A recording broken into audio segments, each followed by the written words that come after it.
The ship, a voyaging ship, was wrecked during a storm at sea, and only 2 of the men on it were able to swim to a small, desert-like island.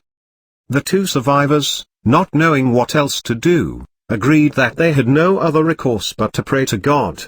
However, to find out whose prayer was more powerful, they agreed to divide the territory between them and stay on opposite sides of the island. The first thing they prayed for was food. The next morning, the first man saw a fruit-bearing tree on his side of the land, and he was able to eat its fruit. The other man's parcel of land remained barren.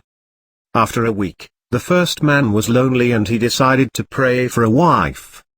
The next day, another ship was wrecked, and the only survivor was a woman who swam to his side of the land. On the other side of the island, there was nothing. Soon the first man prayed for a house, clothes, more food.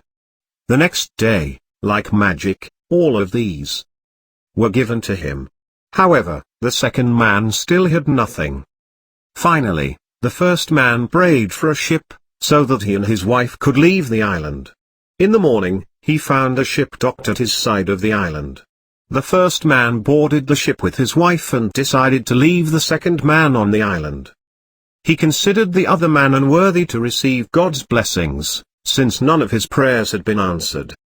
As the ship was about to leave, the first man heard a voice from heaven booming, "Why are you leaving your companion on the island? My blessings are mine alone, since I was the one who prayed for them." The first man answered.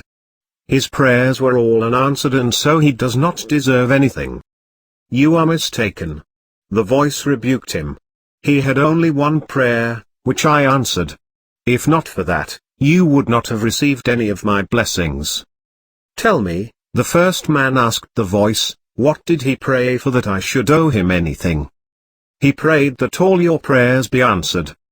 For all we know, our blessings are not the fruits of our prayers alone, but those of another praying for us.